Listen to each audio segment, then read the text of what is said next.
Janadhwani news ವರದಿ ಬಿತ್ತರಿಸಿದ ಬೆನ್ನಲ್ಲೇ ಸ್ವಚ್ಛತೆಗೆ ಮುಂದಾದ ದಶರಥ ರಾಮೇಶ್ವರ ದೇವಸ್ಥಾನ ಆಡಳಿತ ಮಂಡಳಿ.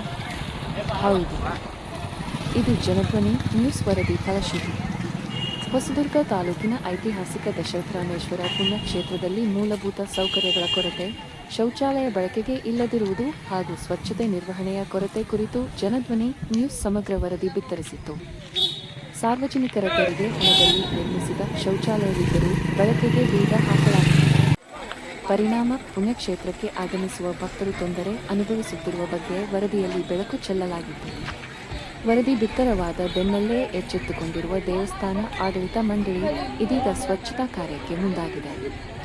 ಈ ಕುರಿತು ದಶರಥ ರಾಮೇಶ್ವರ ಪುಣ್ಯಕ್ಷೇತ್ರದ ಆಡಳಿತ ಅಧಿಕಾರಿ ಮಂಜುನಾಥ್ ಮಾತನಾಡಿ, ತಾವು ಇತ್ತೀಚೆಗಷ್ಟೇ ಇಲ್ಲಿಗೆ ಹೊಸದಾಗಿ ಆಗಮಿಸಿ ಕರ್ತವ್ಯಕ್ಕೆ ಹಾಜರಾಗಿದ್ದು, ಭಕ್ತರಿಗೆ ಶೌಚಾಲಯ ಮತ್ತು ಸ್ವಚ್ಛತೆಯ ಸಮಸ್ಯೆಯಾಗದಂತೆ ಅಗತ್ಯ ಕ್ರಮ ಕೈಗೊಳ್ಳಲಾಗುವುದು ಎಂದು ತಿಳಿಸಿದ್ದಾರೆ.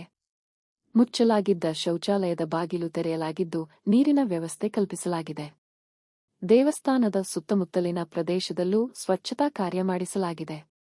ಇನ್ನು ಭಕ್ತರು ಕೂಡ ಸ್ವಚ್ಛತೆ ಕಾಪಾಡುವಂತೆ ಜಾಗೃತಿ ಮೂಡಿಸಲು ಅಗತ್ಯ ಸೂಚನಾ ಫಲಕಗಳನ್ನು ಅಳವಡಿಸಲಾಗಿದೆ ಎಂದು ಆಡಳಿತ ಅಧಿಕಾರಿ ಮಂಜುನಾಥ್ ತಿಳಿಸಿದ್ದಾರೆ. ಜನಧ್ವನಿ ನ್ಯೂಸ್ ವರದಿ ಬಿತ್ತರಿಸಿದ ಬೆನ್ನಲ್ಲೇ ಸಮಸ್ಯೆಗೆ ಸ್ಪಂದಿಸಿ ಕ್ರಮ ಕೈಗೊಂಡಿರುವ ದೇವಸ್ಥಾನ ಆಡಳಿತ ಮಂಡಳಿಯ ಕಾರ್ಯಕ್ಕೆ ಸಾರ್ವಜನಿಕರಿಂದಲೂ ಮೆಚ್ಚುಗೆ ವ್ಯಕ್ತವಾಗಿದೆ. ಜನರ ಸಮಸ್ಯೆ, ಜನರ ಧ್ವನಿ.